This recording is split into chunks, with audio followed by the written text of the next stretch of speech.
discussed in our previous class, second, third, and fourth.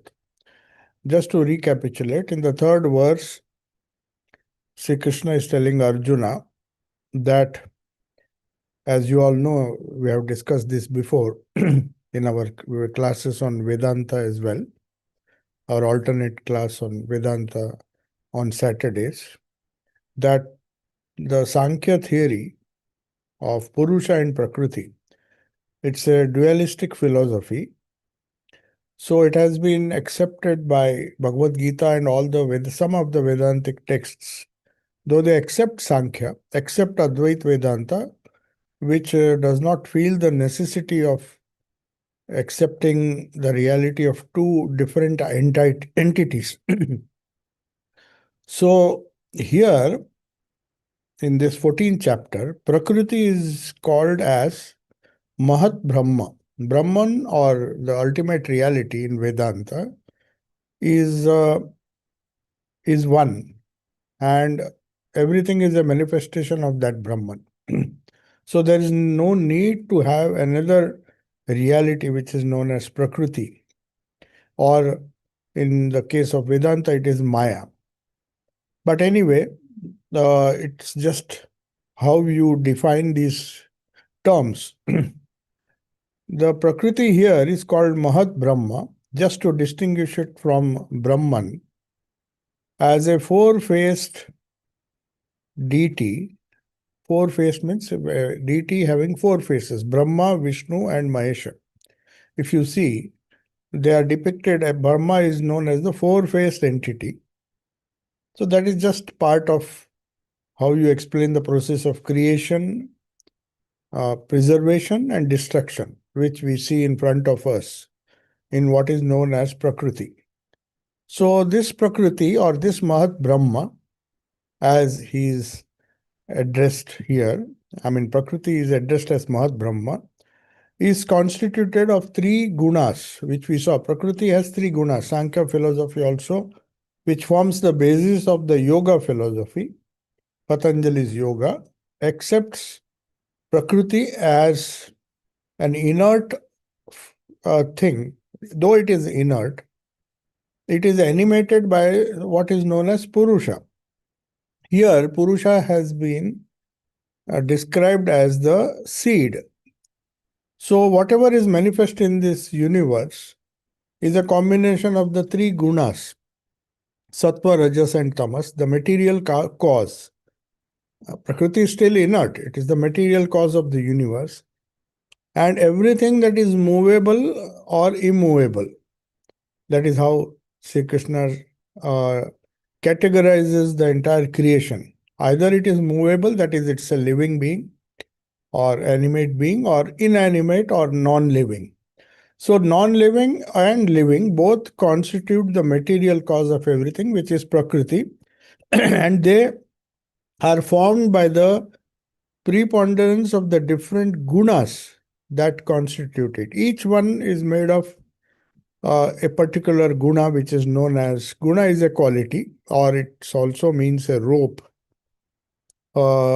In another sense, it is a rope because it binds you to this material universe. The more bound you are, the more the impact of the gunas on you. And Trigunatita, or Brahman, which is beyond gunas, or Purusha, which is beyond the gunas, is not bound by anything. That is why if you see the symbology behind the word guna, guna can mean qualities, the three different qualities of sattva, rajas, and tamas, in increasing order of, you may say, inertness. Tamas means the most inert thing, the most inanimate thing is tamasic, though there is an element of tamas in animate beings also. Then there is rajas, which depicts activity, which depicts there is a play of force, and there is a play of that is why they say rajas is the creative force, whereas tamas is the inert force. It depicts, the more tamas there is in a particular being, animate or inanimate, it is tamasic or full of tamas. But as rajas enters, it becomes more volatile, it becomes it approaches what is known as a living being. And then when it is sattvic, fully sattvic, it represents an enlightened being. If it is 100% sattva. But reality is beyond sattva, rajas, and tamas, these three gunas, which bind it and which constitutes the whole of Prakriti. Anything that is changing, which whether it is movable or immovable, animate or inanimate, whatever it is manifested as this created universe. And created universe is here known as Mahat Brahma or Prakriti.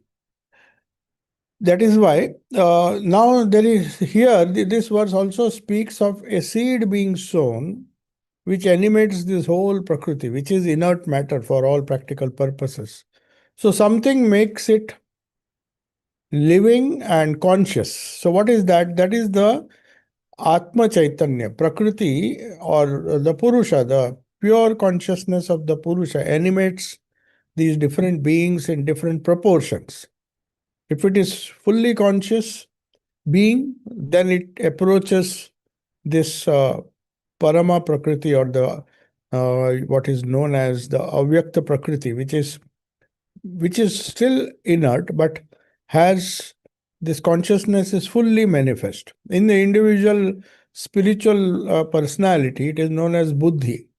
When the Buddhi develops, when the mind becomes refined as a result of intense spiritual practice, meditation on the Purusha or Brahman, then it approaches closer and closer to this pure consciousness. So, uh, as you see, in the great womb of Prakriti, that is what Sri Krishna says, the germ or the seed of Atma Chaitanya is planted, and the blissful union of Kshetra and Kshetragna, which we saw in the 13th chapter.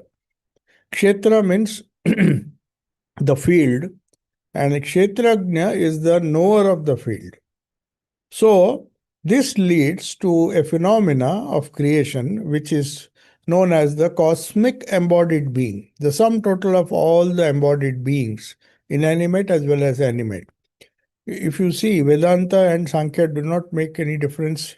It doesn't make any difference between the conscious, or I mean, apparently conscious. Even the inert things have some consciousness in them, but they are hidden. I've mentioned the famous Sufi poet. I mentioned about him in a few classes ago, that Jalaluddin Rumi, the famous Sufi. Sufis base their philosophy on this Sankhya or Vedanta, though it is a Islamic sect, and they consider themselves to be the real Islam. But anyway, the Sufis say that the Sufi saint Jalaluddin Rumi says consciousness is all pervasive. It is static in inert beings in a stone, but it quivers in the plants and is fully active, and its full play can be seen in animals. So that is how consciousness, the seed of consciousness, is planted. Just as you plant a seed in a soil and then pour some water in soil, if when you plant a seed, it sprouts into something which is creative. Similarly, the cosmic embodied being, which is also known as Hiranyagarbha. Hiranyagarbha means the universal womb, where the Chaitanya of Purusha or Brahman is planted, as it were. It's just symbolic. When that seed is planted, it gives forth different beings. So that is how countless jivatmas are nothing but the radiations from this Hiranyagarbha or the cosmic being. So the jivatma, that is the individual soul or Purusha, is also known as Kshetragnya, because it is endowed with the faculty of consciousness or understanding. It is aware. So when you say this universe is a self-aware universe, you may say, Hiranyagarbha is that principle of self-awareness which constitute the individual awareness of different beings. It changes according to the gunas. if a purely sattvic person will have his awareness enhanced as compared to the other animals. Animals also have some kind of uh, fundamental awareness. They are aware of the universe around them, but that awareness is not enhanced as we go on practicing spirituality. It is nothing but enhancing or the raising of the consciousness which constitutes spirituality. True spirituality takes you from the level of an inert being to a mediocre being which is aware of the universe, but it is not fully aware, and to an enlightened being where you are fully aware, a fully aware person. That is what Buddhism calls as bodhi. So when Buddha says it is a state where this gradations, the variations and gradations of awareness, when it reaches its peak, then he is fully aware and he becomes one with awareness itself or consciousness itself. So that variations and gradations that we see in this jivatmas, the individual souls, which is also known as purushas, is because of the permutation and combination of the three gunas. So depending on which guna predominates in a particular person, it gives rise to what is known as limiting adjuncts. They limit that capacity of a jiva to fully be conscious or fully aware. That full awareness or consciousness is hidden, as it were, by these upadhis, which again Buddha traces this lack of awareness or lack of consciousness to desires. The more desires you have for material things, for things which are tamasic and rajasic, the more it binds you. That is why another name or another translation of the word gunas is that which binds. So rajas binds, but tamas binds more. So the bondage increases in proportion to the preponderance of tamas. So an inert being or a animal has awareness, but it is at a rudimentary level. It is not fully able to express its consciousness. But as the spiritual progress, that's why Swami Vivekananda called it the progressive reading of spirit into matter is he defined civilization or a civilized being or a spirituality itself can be defined as a progressive reading of spirit into matter. Spirit means consciousness. In those days, they used the word spirit. So more this conscious, the being is conscious of the Purusha or the Atma Chaitanya, that is another word, the individual consciousness. To distinguish it from the universal consciousness or Brahman, we call it the Atma Chaitanya or the individual consciousness, which is enveloped due to ignorance and desires by all these three gunas. So that is why we find so many jivatmas of different aptitudes, of different temperaments, based on the proportion of gunas present in them. So next stanza, that is verse 4, which we also described, explains this fact further in another way. Sarva yonishu kaunteya murtaya sambhavantiyaha tasam brahma mahad yoni niraham bija pradapitaha. So it says, whatever forms, we discussed this last time, whatever forms that are produced, from the lowest creature or a worm to the highest being or Buddha, one who has awakened his consciousness fully. All the wombs, however, whatsoever you see in this world, whether it is an animal or a creature or an insect or even a tree or a plant, the great Brahma or Prakriti, Mahat Brahma, great Brahma means Mahat Brahma. It is not Brahman, it is Brahma. Brahma, who is one of the triads of Hindu mythology, which says one one aspect of nature is creation, another aspect is preservation, preserving what is created for some time, no matter how long its duration is. It has a limit, and one day it has to be destroyed and go back to its original primal form. So that great Brahma, Mahat Brahma, is Prakriti. It is, I am the seed giving. I means this Atma Chaitanya or the Brahman, because Sri Krishna is speaking from that state now. If one is identified, as Buddha said, everybody has a right to this bodhi, this highest intelligence or highest awareness. Because I attain to it, because I attain nirvana, because I attain moksha or mukti, I became free from the bondage of Prakriti. So that is why he is known as Buddha, one who has attained bodhi, the pure awareness.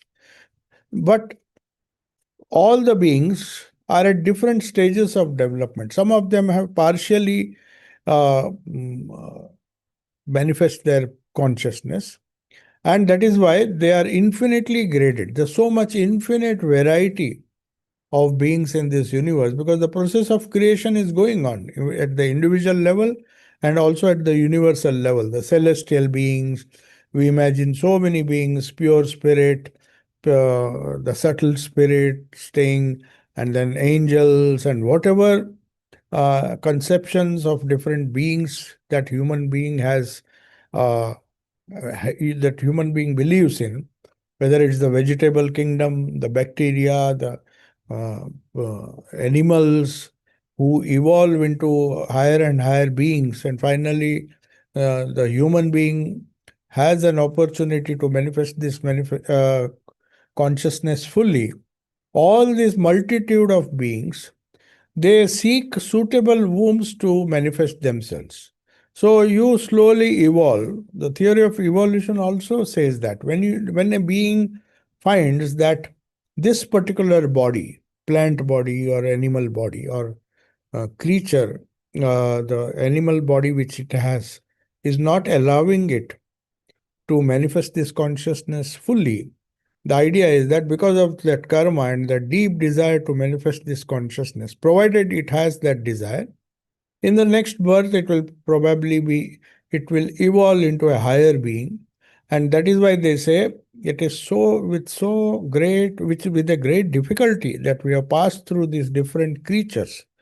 They say there are 84 lakh, just a figure, a random figure that is given. They say there are many poems in the Indian tradition which says that be lucky that, feel lucky that you have been born as a human being because you have gone through 84 lakh births.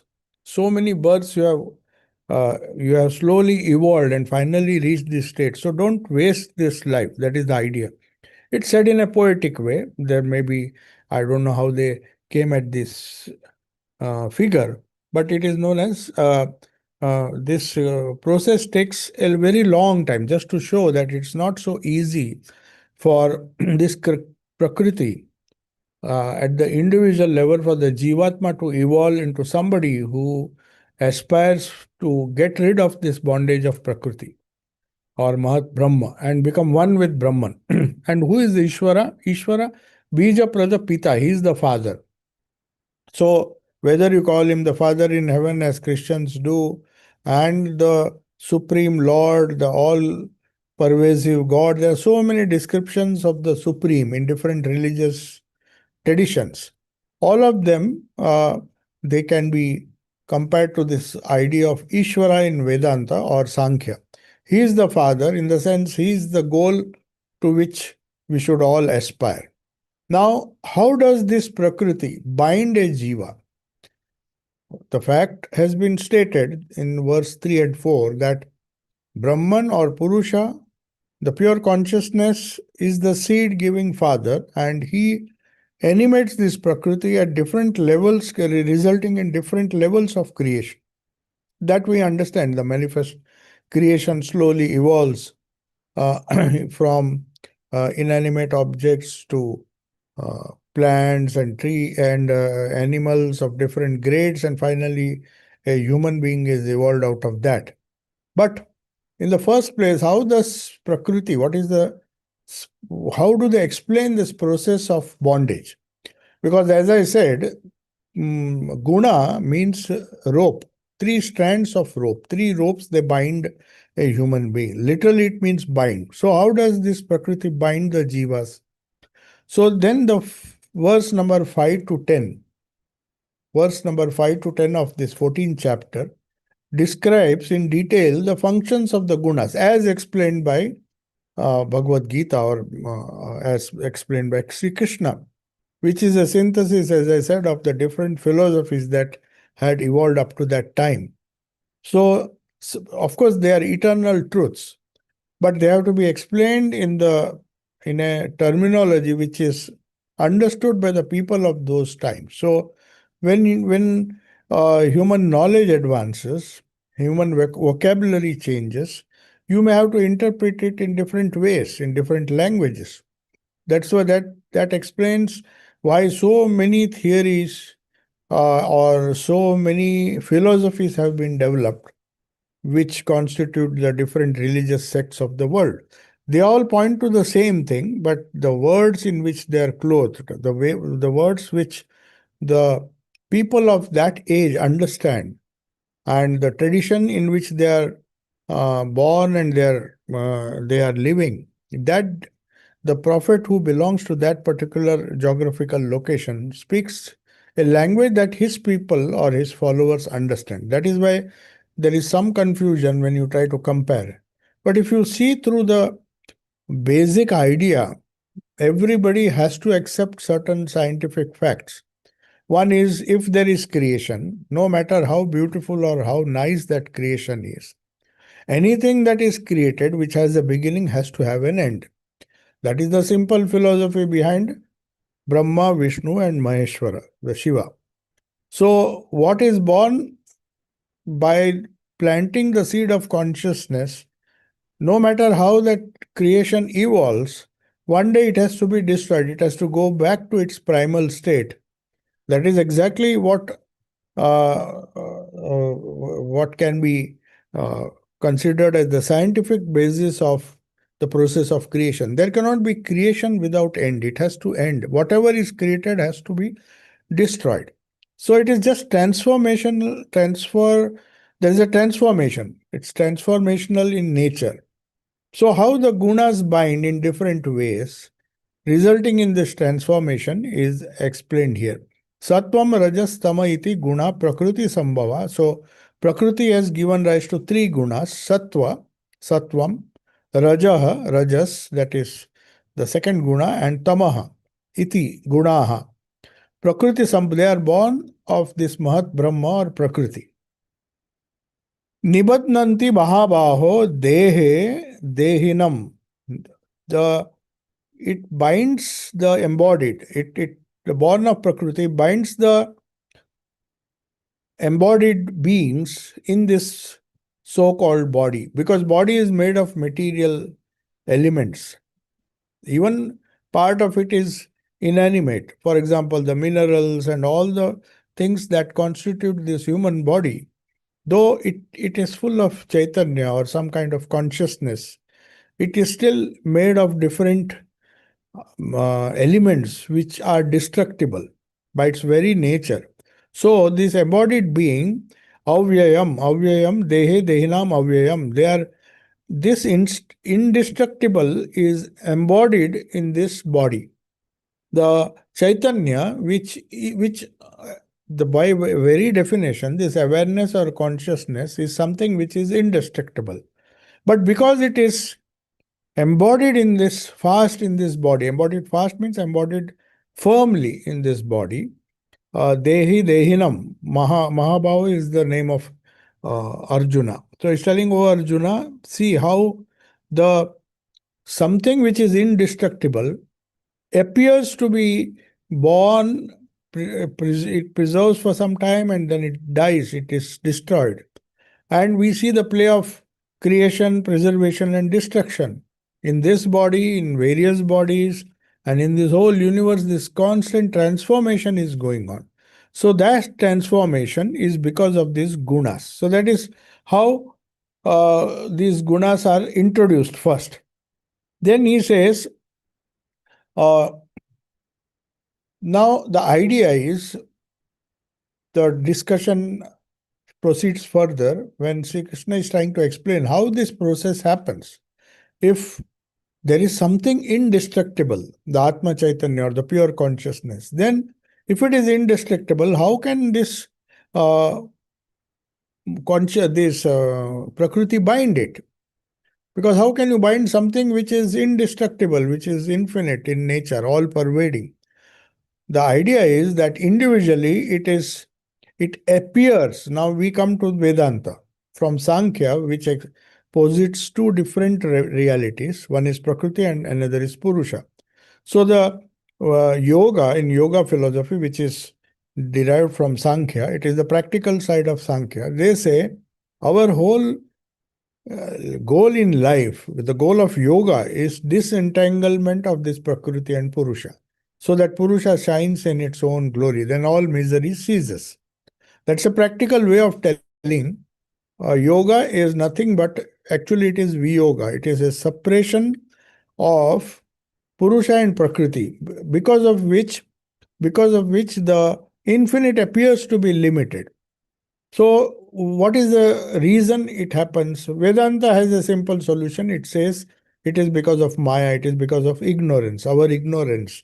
We mistake the embodied or the inert for the Chaitanya. So, we are reading less of spirit and more of matter. Matter engages all our attention. Whatever little consciousness we have, it is as it were through ignorance, considering the changing thing as eternal, and it runs after it like a mirage which does not exist. But if you see, the effect of mirage is so real.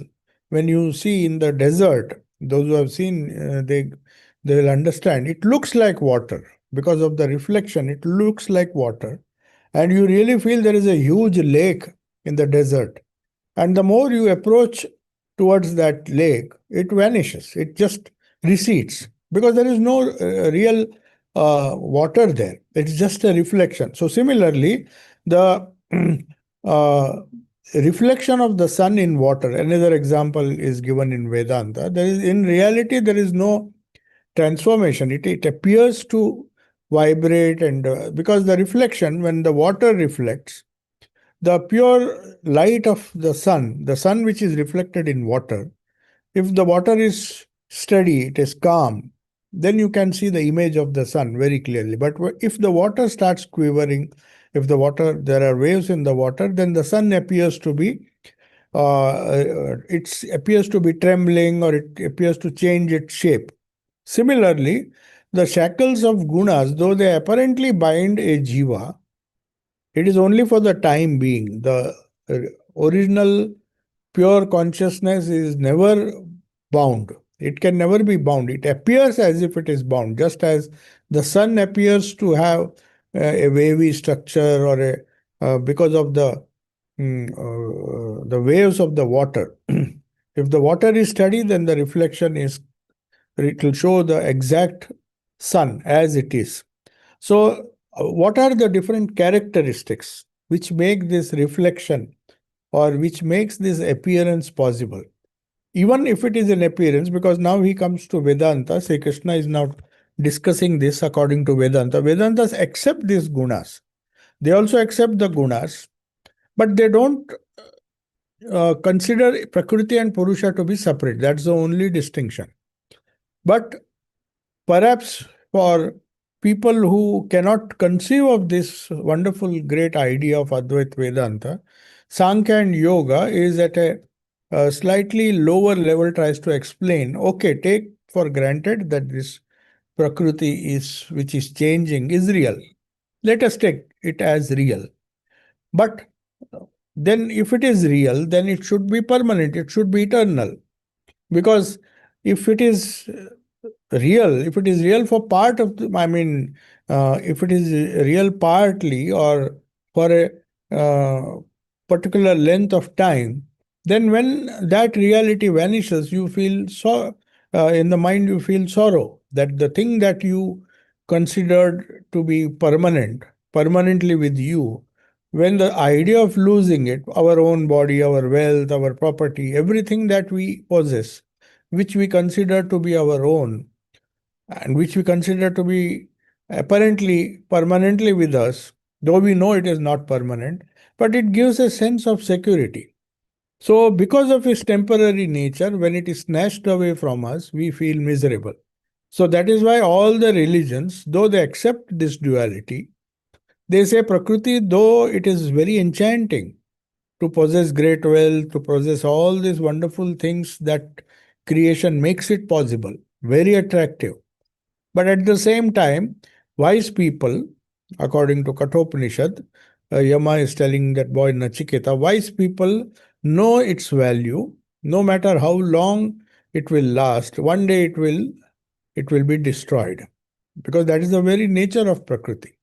So that's why it's important to know the characteristics of these three gunas, even though they are temporary, because we have to deal with it.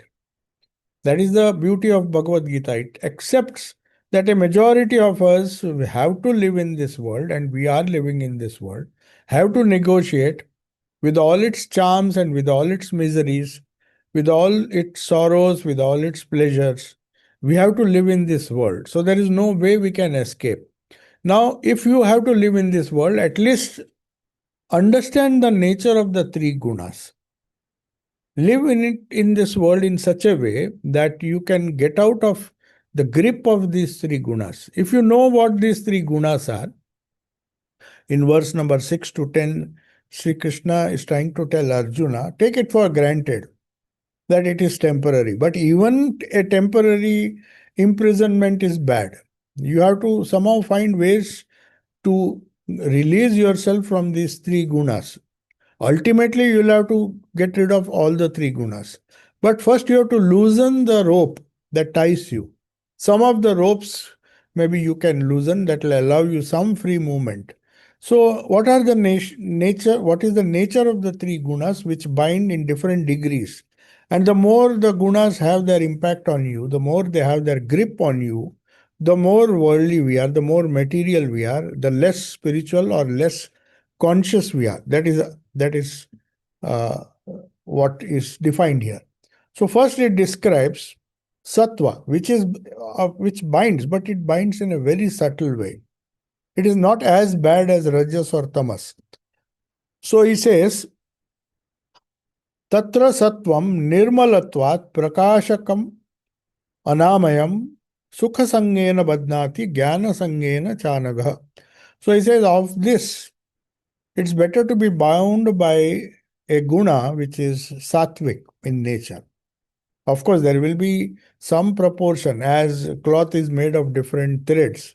These gunas also will be there in different combinations. There will be little of rajas and tamas also. Nothing is purely sattvic. Only the highly enlightened beings, they are not under the influence of rajas and tamas. Otherwise, most of us are a combination of these. But sattva, though it binds by creating attachment to happiness. Now, that is very logical because all of us want happiness, though we do not know how to get it. So, we all seek happiness, seek bliss. So, sattva at least helps you to, or clears your mind or clears your concepts in such a way that you know where to seek for true happiness. Though your goal is not pure consciousness or pure chaitanya to release yourself from the bondage, at least it is less strong as a binding force, and it is attached to knowledge. So that is why you see most of the people who come to spirituality are first attracted by its academic side. The academic part of spiritual knowledge attracts us, and very often we end with our academic knowledge of philosophy. That is why it is a philosophy which does not help us to transcend our limitations, but it gives us joy. That is known as sattvic joy. The sattva guna, according to Sri Krishna, is like a clear glass. Sri Ramakrishna is to give that example. There is a lantern, and the flame is shining brightly to that lantern. And a person, because of its transparency, he will think that the lamp can be touched or the flame can be touched inside the lamp. But when he tries to touch it, the glass obstructs it. So sattva obstructs us. It shows everything clearly. It tells you the deep secrets of Upanishads, the Gita. You go on doing one course after another and thinking that, oh, what a wonderful light. This is exactly what I should live by. This is a philosophy that should inspire me day and night. But unfortunately, that thin sattva is so, tactful it binds you that you do not know that you think there is light. But the moment you try to really realize or touch the lamp, the original lamp, you find there is an obstruction because of its transparency. Things that you see through the glass are as vivid as if they were not there. Suppose the glass is not there, you will still see the same flame. But the problem is, it is still not achievable. That is why spiritual truths, it is one thing to understand a thing through the glass of the mind, but another thing to really realize that goal. That is why Swami Vivekananda said Sri Ramakrishna deliberately discarded formal learning just to show that you don't really need a that attachment to knowledge and attachment to happiness, which will make you stuck at the level of sattva, though it is far, far superior than rajas and tamas. We'll come to the characteristics of rajas and tamas. Still, Krishna begins with the fact that sattva binds. Then you may think, if sattva binds, such a wonderful quality, such a wonderful understanding of the whole secret of philosophy and all the religious philosophy, as well as the theology associated with it. With all this knowledge, can still a person be ignorant? Can he still be bound? Yes, he is bound by his attachment to happiness. Of course, there is a high degree of happiness when you understand certain things. A child, when he is ignorant, or even a school student, when he is ignorant, he is confused. But as he goes on solving a problem, and finally, when he comes to a solution, his mind gives him immense joy because he has solved this problem, uh, which he was not able to understand a few moments before. So, this struggle, this happiness, this attachment to happiness and attachment to the knowledge which gives rise to this happiness, is how sattva binds.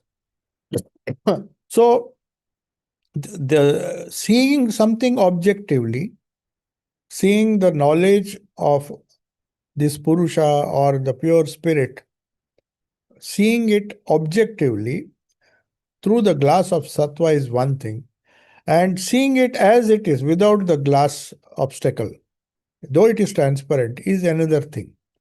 It is like seeing milk and tasting milk. Sri Ramakrishna used to give another example. He used to say, some people have seen milk. They are happy that this is milk. Oh, finally, I have the knowledge that this is what is known as milk. A person who has never seen milk is delighted, but he can only enjoy it after he tastes it.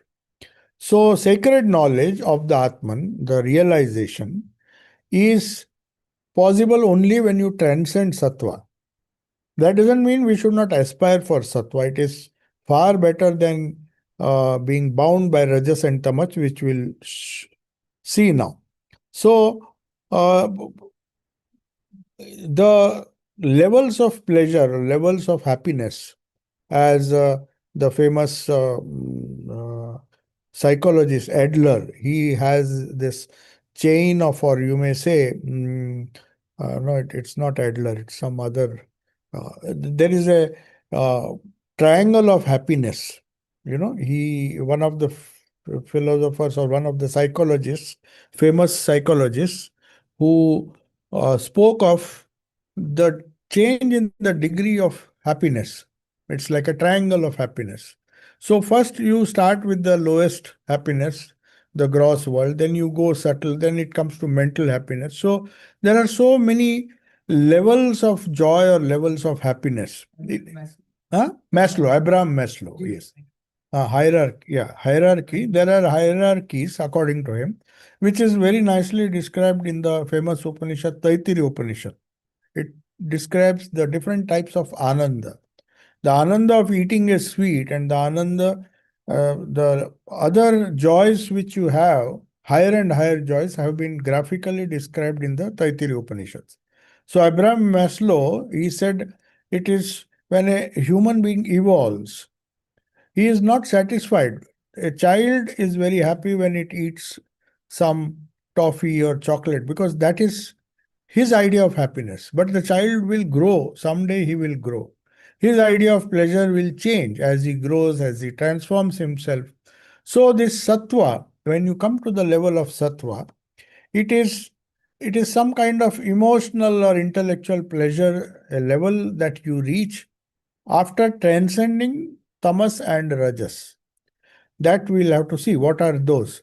To outgrow this transient pleasure, the more gross it is, the more tamasic it is, or more rajasic it is short lived. For example, the sweet.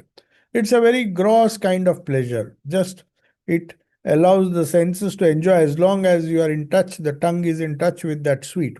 Once it goes in, that pleasure is over. That it's a very temporary sort of pleasure. So it may be termed as a rajasic or tamasic pleasure. But the sattvic pleasure is of a more, it lasts a little more longer than that. For example, having read a wonderful book, it comes very close to the idea of bliss that is described in the Taittiriya Upanishad. Taittiriya Upanishad says, Brahmananda, the joy of transcending the gunas, is far, far superior than a sattvic joy, which you obviously is better than the tamasic joy, which you enjoy by enjoying a sweet or some material object. But as you transcend your intellectual pursuits, your art, some people enjoy their painting. They may not enjoy their meal or a dinner party as much as they enjoy finishing a painting. If you ask them, they are least bothered about their clothes or the way they dress and the way they socialize, but they may be so absorbed in their painting because that gives them higher joy than these parties. So that is how we have to transcend. I mean, Gita says, you know all the three gunas, how they give you joy. Know that sattva is the highest possible within the limits of the gunas, and then when you transcend it, it will be the highest joy. You will be one with the ananda, uh, which takes you to that particular level. I mean, the level of ananda which is described in the Taittiriya Upanishad. So, to outgrow this sattvic ananda, according to Krishna, is a very difficult task even for great spiritual people. Because somehow they will get stuck at this stage. So that is why he is saying, first know where is the upper limit, which you have to obviously transcend, but at least even if you reach this sattvic ananda, it is great. Then he goes down slowly. Instead of going from lower level to higher level, he's just showing how a person degrades himself. So then he comes to the Rajoguna, 7th verse. Rajo ragatmakam viddhi trishna sanga samudbhavam tannibadnati kaunteya karma sangena dehinam. Means, how does rajah, ragatmakam, means it is born out of passion. Raga means a passion to get the things, possess the things that you like. Now, it is very common that you don't have a passion to uh, get things which you don't like. Obviously, no, even a fool will not go after a thing which he does not like. It is a kind, he develops a kind of dvesha. So in Patanjali's Yoga Sutras, there is raga, attachment for things that you like, which you think will give you pleasure. So if you think money will give you pleasure, your raga, anuraga, or your raga towards acquiring that takes it dominates your entire thinking. So if you know that somehow I have to reach the goal of acquiring this property or this land or this whatever uh, you desire for, so that is born out of passion, a passion to achieve something. So he says, Rajas is that guna which makes you passionate to achieve certain things. Trishna Sangha. Trishna means the source of thirst and attachment. It's an inordinate thirst and attachment to acquire certain things which you want at any cost. You're prepared to pay any. That's why Rajasic people, they are the people who normally fight battles and all those things. The kings and all, they are known as Rajasic. The word Raja has come from Rajasic because they want to acquire under any condition, under any pretext, to acquire more and more kingdoms and conquer more and more land and possess more and more things.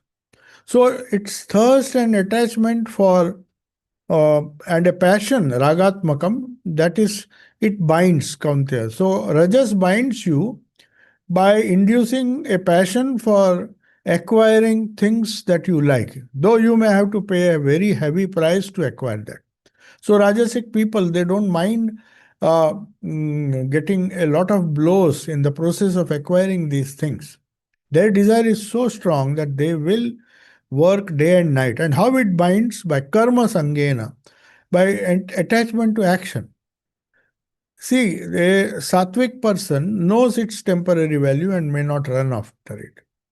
On the other hand, we'll come to tamas. A tamasic person wants the same thing. He is more attached than this rajasic person, but is not able to act. He's so lazy that he wants to be a millionaire, but he just wants to sit and he hopes that one day some lottery or some by some means he will be. So he doesn't work hard for it. That means he is lazy. Whereas a rajasic person is attached karma sangena. He is intensely attached to something that he likes, he wants to acquire. And that is how Dehinam, the embodied one, is bound by attachment to action. So, this color, of course, if sattva is, they have three colors for. Colors also make a huge difference in our life. So, white is symbolic of sattva.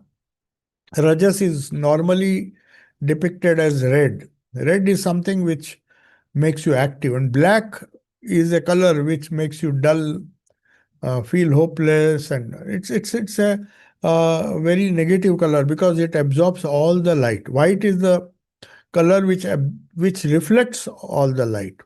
So that is a bright color, and on the other extreme is black, which absorbs all the enthusiasm, all the positive feelings that you have, all the passion. Everything is uh, completely uh,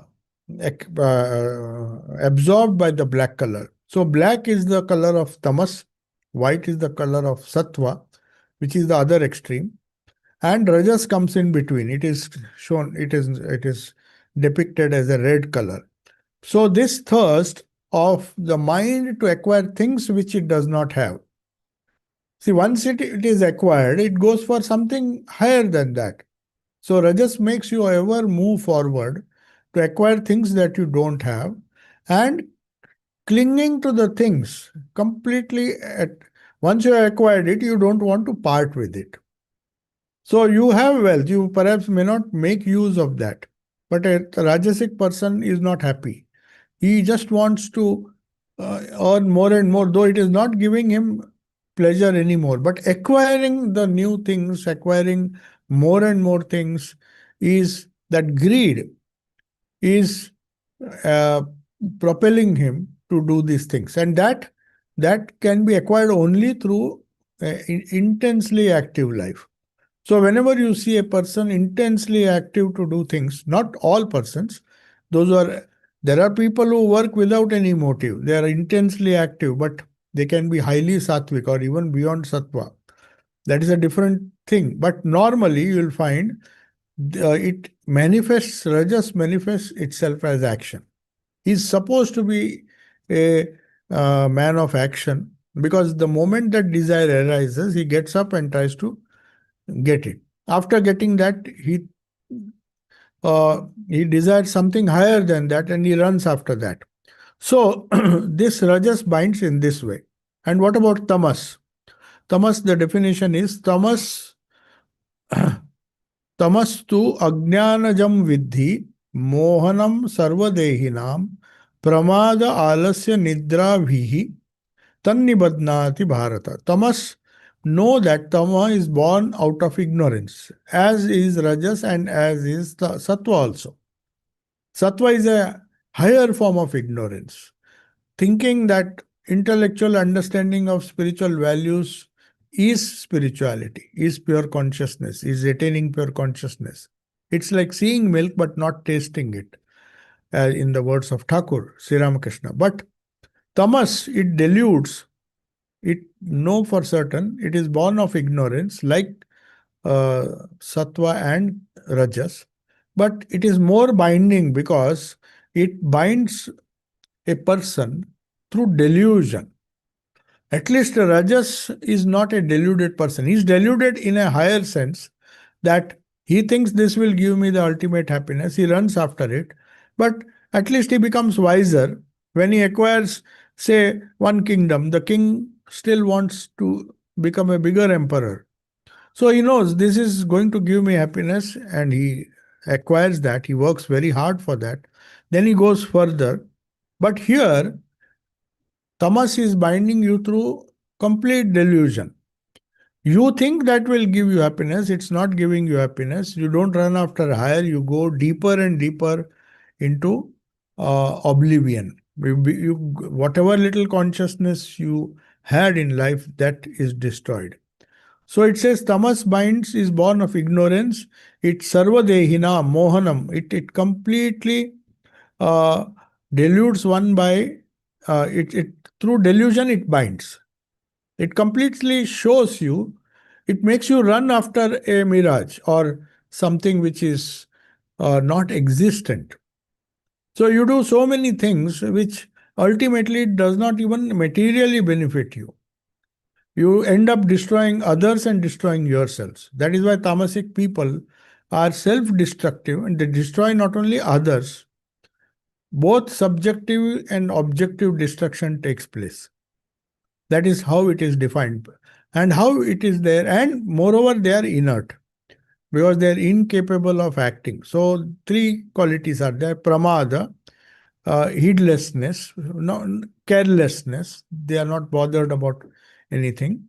Then alasya, that is, alasya means laziness or indolence, and sleep, nidravi. So they just like to ignore the reality and just go on sleeping. So these these are of course present in every human being. That is pramada, alasya, and nidra. So if they increase, if the proportion of these three qualities, tamas increases, then to that extent you are less rajasic or you are less sattvic also. So it binds in a different way. It is born out of ignorance. It enshrouds the even it deludes you. It does not allow you to think properly. A person who is sleeping all the time, when he gets up in delusion. So Rajas despoils, Rajas tries to bring down a sattvic person. Even this Rajasic, whatever little attachment to action, to achieve certain things in life, even that is destroyed by the guna of tamas. So by nature, it is not only full of ignorance, it is destructive. So all the three gunas now in the ninth verse, Sri Krishna is trying to explain to Arjuna the impact of all the three gunas. First, he said sattva binds through knowledge. Binds through knowledge is something which is, that is why it is a rare person who can understand how sattva binds. How rajas binds, how tamas binds is very clear. But how can sattva, how can knowledge bind? But Sri Krishna says knowledge binds. The main argument is it's like the glass. The wonderful example that Sri Krishna gave is a glass. The flame is there, but glass is the thin, transparent um, uh, covering that lamp, which does not enable you to see or to experience the flame as it is. Though it allows most of the light to come, but you cannot touch it. So that is what it says. Tamas is the problem is that when there is so much of uh, uh, if a person is full of sattva, which Sri Krishna says is a very, very rare thing. At least by bondage through knowledge is much better than bondage through ignorance, which is tamas. So he describes all the three types of bondages, starting with sattva, because showing that even sattva can bind you. For the same reason, Swami Vivekananda once said, uh, it's not by accident that Sri Ramakrishna was born as a man, or he said he discarded formal learning just to show to the world that sattva can bind through your ego of knowledge that you possess, academic knowledge. You have that knowledge, you think you know, but as Sri Krishna tells here, the glass is the obstruction. Though it's not an opaque glass, it's a transparent glass. You get most of the light passes through, unlike Rajas and Tamas. Tamas is like a dark glass. It hardly allows any light to come out. Similarly, the consciousness which you are trying to approach to get rid of all the misery caused by this temporary nature of Prakriti, which is made of these three gunas. So he tries to collectively describe the gunas in verse number 9 by saying they have equal, like ropes, they are like three ropes, sattva, rajas, and tamas. They bind you, but they bind in different ways. The bondage of sattva is less because it binds through knowledge. So, what binding through knowledge, Sri Ramakrishna explains, as he said, a person, as Swami Vivekananda said, my master did not believe in, discarded formal learning, because even the idea which he expressed to Master Masha, who recorded the gospel, he had a totally different idea of ignorance and knowledge. He believed, as the Brahmo Samaj people believed, that one has to read books, one has to learn a lot to understand spirituality. So the first question he asks before entering Sri Ramakrishna's room, does this man read a lot of books? Then that illiterate lady who was helping Vrinde, who was to clean the veranda and all, she was wiser than him. He said he doesn't have to read books, everything is in his mouth. He can, all this knowledge is within him. She understood this, said he doesn't have to read books. And that was a shocking thing for Master Mash. He was so well learned and expert in different philosophical systems, Christianity. The Brahmo Samaj encouraged you to read all the different scriptures. So he thought a person becomes spiritually enlightened by reading books. And that myth was demolished by Sri Ramakrishna in the first meeting itself. When he says, my wife, because she has not gone to the university, is ignorant. And then Sri Ramakrishna jokingly says, and you are a man of knowledge. Because he didn't understand the man of knowledge. That is exactly what Sri Krishna says. Sattva binds a man of lower knowledge, Paravidya and Aparavidya. So Aparavidya, which is the academic understanding of the scriptures, of all these things, efforts we are doing now, is a lower knowledge. Is a sattvic knowledge, no doubt. It gives us pleasure by discussing, by hearing all these things, but still it comes under the jurisdiction of lower knowledge. Higher knowledge is the experiential knowledge for which Sri Ramakrishna was doing all the sadhana. He understood the idea of scripture. Scriptures, all the Upanishads say the same thing. It is one thing to know a philosophy or a spiritual truth intellectually, and another thing to know it through experience. So this is so nicely explained by Sri Krishna here by saying sattva binds through knowledge. So it can be, for a secular, for a scientist, for a man of this world, he will be totally confused if he is told that knowledge leads to bondage and knowledge binds a person. But Sri Krishna here speaks of transcending the three gunas. That is the main idea, to explain how gunas impact a person in different ways, giving rise to different personalities. He is trying to explain. Then he explains the second one, which is rajas, which binds through excessive action. Karma sangena badnati means it that passion for work that you see in most of the people, a mad race for going where they do not know. They just want to make more and more progress. So Rajas minds in a inferior way, but definitely superior to tamas, the bondage that is caused by tamas, which he describes later. A man of passion, a man of desires, who thinks it will give him unlimited happiness, just runs after it. So Rajas binds a person by making him karma sangena, means through intense attachment to action. And once he achieves that goal, he feels, oh, this is not what I really wanted. I have to achieve more. So the passion increases, the action increases. So Rajas binds in a different way. Then it comes, then he comes to tamas. Tamas actually destroys whatever little rajas is. That's why Swamiji said it is better to be rajasic than be tamasic. They look similar, sattva and a tamasic person, because both do not act. Sattvic person doesn't act because he is wise. Person doesn't act because he doesn't have the energy to act. So that is why this third guna, it binds by three things. Uh, the three things that are described, uh, the three things, that is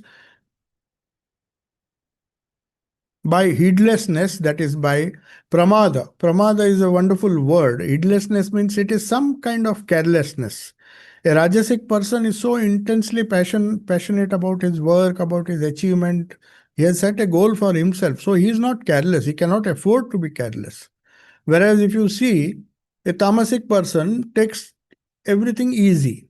So pramada is the first quality. Sri Krishna has given such a wonderful psychological explanation of this idea. Tamasic person is bound. He is bound more because he is bound by delusion, not by passion. The Rajasic person, though it is lower than Sattva, because ultimately that will not lead him to that pure consciousness, the pure ananda or pure joy of realization, but still he is much better off than the Rajasic person who is bound by his passion, whereas the Tamasic person is bound by moha. Moha means delusion. He is going after a thing which he himself ends up destroying. The objectively and subjectively he gets destroyed because of his these three qualities: pramada, alasya, that is laziness; inability to act; and nidra, that is by sleep. So excessive sleep or excessive than what is absolutely necessary, all those things, they characterize tamas. And all the three gunas now are collectively described. Now, Sri Krishna in this verse tries to summarize what we have discussed till now in verse number 9. Satvam sukhe sanjayati. We'll conclude. We are almost running short of time. Rajah karmani bharata jnanam avrutya tu tamah pramade sanya sanjayati. Sanjayati utah. So he says, how does sattva bind? It's just summarizing what he said. Sattva binds one to higher happiness or joy of learning by the joy that it promises as a result of higher learning, higher passions like art and all. There's no attachment to the things of the world, but there is a desire for attachment, like the examples that can be given is painting or singing, some achievement which does not necessarily bring you monetary results, or but it gives you joy. Reading a good book and all those things, it attaches by its sattva, attaches a person by attachment to happiness. Rajas attaches or dilutes a person, but not dilutes it. It causes attachment through action. The passion that one feels as a result of his understanding of the world makes him do action. Even in spite of himself, he is forced to act. So such highly hyperactive people come under the category of rajas. So it attacks, it binds you, because as I said, the three gunas are like three strands. They bind you in different degrees. So karmani, but to action, and then jnanam avrutya, by completely deluding, showing you what is not factual. By deluding you, making you run after things which do not exist, like running after a mirage. You see water in a desert, but the closer you go, you are deluded to think there is water, and you are, after all, just running, wasting your energy on the sand, the vast expanse of sand. So that is how, through delusion, tamas actually binds a person. That is the worst sort of bondage, because you don't gain materially nor you gain subjectively, objectively or subjectively. So tamasic people normally, they end up destroying themselves and others along with them. Whereas Rajas at least destroys others, but it gives some kind of sense of achievement to oneself. Subjectively, he may conquer other lands and he becomes a powerful king, earns a lot of wealth at the expense of others. All those things are Rajasic. At least he is not destroying others. But the Tamasic person, unfortunately, in his quest to, because of the delusion, he ends up destroying himself. That is the worst thing. Rajasic person saves himself by destroying others, and tamasic person is attached in a very strange way, which only Krishna can explain, or our philosophy can tell us, that the attachment to happiness can be a bondage. This can be understood only through Gita and some of the, if you see, Sri Krishna gave some wonderful stories. We don't have time now. So if there are some questions, you can, online questions. No one. Yeah. When we are being cheerful, energetic, or happy, be some characteristics that can differentiate between when we are in sattvic mind to tamasic. Yeah, definitely. When you are happy, it can be due to rajas as well as it can be due to sattva. So, sattva is a higher kind of happiness. Both give you a sense of happiness, whereas tamas doesn't give you happiness because it is self destructive. So, the question is, how, what is the difference when we, what are the different degrees of happiness? In Taittiriya Upanishad, it is described very clearly that even a Rajasic person, when he has a passion to achieve something, after achieving that, he feels bored. He feels this is not the joy that I was seeking. I wish I could have more. So he goes further. So that also, that joy is relative compared. But for a Sattvic person, at least he is better off because he's just a step away from that highest realization. So that is the difference.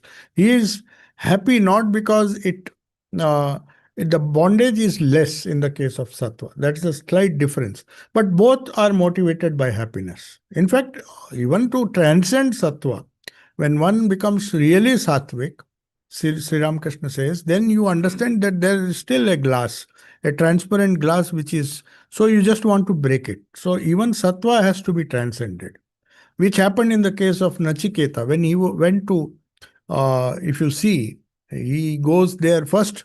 He is inspired because he is ignorant and he sees his father full of ignorance doing something which will neither give him heaven or nor will it give him any peace in this world. So from tamasic he goes to a rajasic. I mean, apparently Yama tries to tempt him by offering him all the wealth in the world. Since you have come all the way, and he asked him to seek a boon, he said, why do you ask me for the highest truth, the secret of death? It is very difficult. Maybe you are not fit for it. Why don't you enjoy the toys? I'll give you whatever you want. So that is Rajasic. He was offered a slightly higher happiness, definitely higher than what his father aspired for. And then when he goes there, he is very quick. He is sattvic. That is why he was, had he been Rajasic, he would have accepted. So that happiness which was promised to him, he knew, he could see through it that this passion is never going to end. And I have seen what the transitoriness of these achievements. So he goes and he is full of sattva. He has an understanding, but he needs some push to push him beyond that sattva. So he was already sattvic when he goes, and then Yama feels that here is a right student. He has transcended. Tamas definitely has transcended. Rajas he has transcended. He is not interested, and the wisdom or the passion that is necessary for rajas is also not there, but there is a desire for the highest knowledge which is consistent. So that is why he gives that knowledge. So that is how the happiness which he perhaps in the previous life or because of past samskaras, he knows, he has seen through all these things. So he knows the value of kingdoms and becoming emperor of the world, and finally how it will end. He knows that everything will end with death. So he says, if I don't get this secret, so that is trying to get the highest happiness. Any more question? You can just see the YouTube also sometimes. Any questions here? Yeah, yeah. Question. Yeah. How does one know Mm. on a day-to-day life? I'm assuming we all go through different experiences, which could be sattvic, tamasic, or Yeah, rajasic. How does one become more aware of what you're going through on a day-to-day and deal with it to control the tamasic or control the Yes, rajasic yes. and increase the sattvic? How does one approach that? Yeah, yeah, that will be the subject of the rest of the verses. There's a lot of things. Maybe it will take a long time. We'll have to go through these verses. If you read the 14, because this whole chapter is about gunas. So when you are dealing with this paradigm of tamas, rajas, and sattva, then there are sattvic thoughts. What are sattvic thoughts? What are sattvic actions? What is sattvic food? It comes down to food also. Yeah. So there are many things. It's not just you become sattvic overnight. You have to slowly go from the gross to the subtle. That is why Swamiji says it's a progressive reading of consciousness into matter. So in the first verse, he says, Atma Chaitanya is the seed which the Ishvara or the Supreme plants in the Prakriti, which is inert. And that gives a little consciousness. So it starts with inanimate objects, which are tamasic in nature. Then slowly life forms begin, and then it goes higher and higher and higher till more and more of consciousness is read. So this Atma Chaitanya, if if more of Atma Chaitanya, spirit is read into matter, that's a wonderful definition Swamiji gave in the West, because they don't understand this Rajas, Sattva, and Tamas. He said it is a progressive reading of spirit into matter. That's the finest definition of spirituality. If you see more matter, you are tamasic. If you see more spirit in your life, you are sattvic. So that is a simple equation or simple method. So you see whether you feel more spiritual, more, but for that you have to know the characteristics.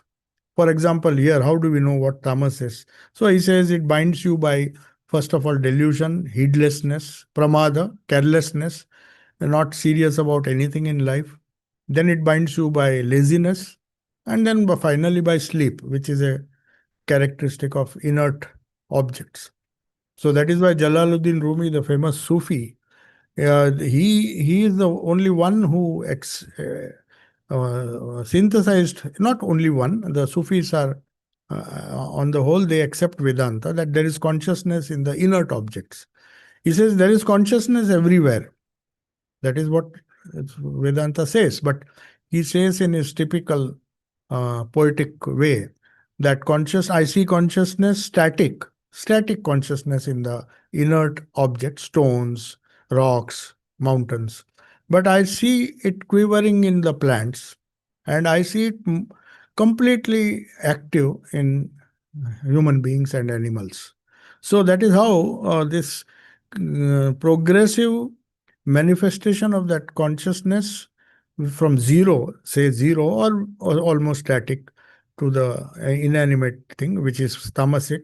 So if that consciousness is manifest more and more, there is more and more sort of joy. But then for that you have to see the other verses also. Sattva is just, but he has shown the binding nature of sattva. Sri Krishna in the first three, 6, 7, 8, and 9, we just see how sattva binds, how rajas binds, but how it frees, how going from the lower to the higher frees a person, ultimately making him trigunatita, means transcending the three gunas. That is the goal, not to stay in sattva.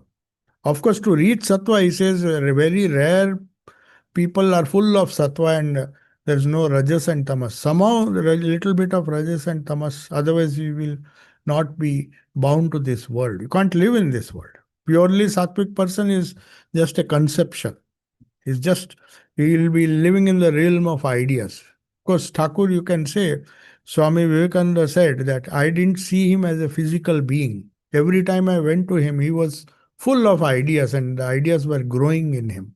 That means he saw whatever little manifestation of Sri Krishna, unlike the other incarnations, which had to exhibit rajasic qualities, killing demons and all those. He says, in this incarnation, sattva was more manifest because that was the need of the hour. We had enough of rajas and tamas. So, but in those ages, that doesn't mean that he is avatar varishta only for this purpose, because it used sattva more than the other two gunas, because there they had to deal with tamasic people. So they had to kill. They had to deal with rajasic people, people who were full of passion and trying to, like Ravana and all. They were all passionate people. They were very strong people. They were not tamasic. But there was an element of tamas which needed to be destroyed. So they had to be physically destroyed. Whereas Sri Krishna, you will come the sattvic aspect, according to Swamiji. Swami Vivekananda says, in this manifestation, he showed what is the bondage that is caused by sattva. That is why he belittled all this learning and other things.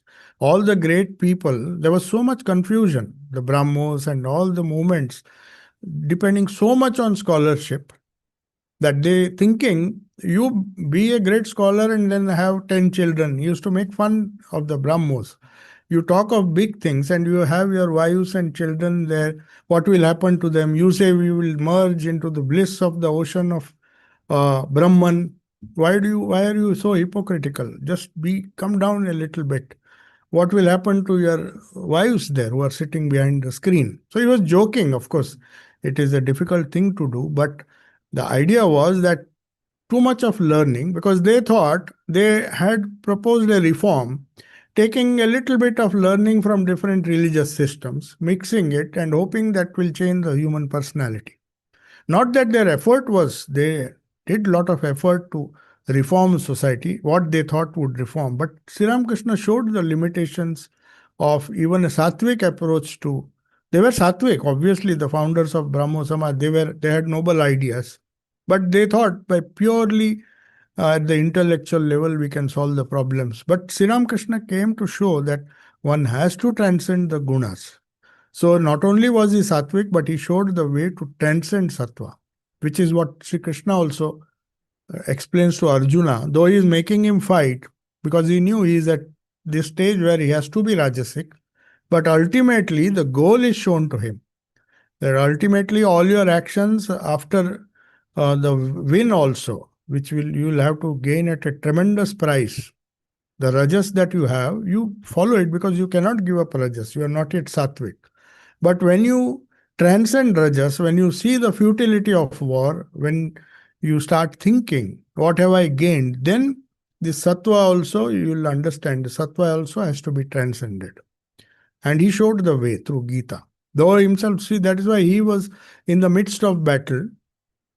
He was and surrounded by tamasic people who were bent on destruction, even at the cost of their own lives. Then there was a rajasic trying to protect dharma. And then there were people like Vidura and others who were very sattvic, were trying to prevent the war.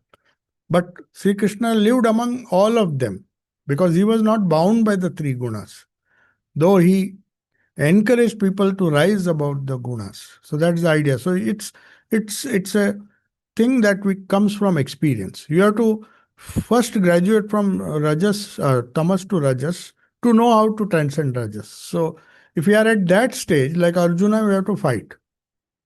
And but we have to still know the limitations of rajas, what it will do and what it will not do. So that analysis is what Gita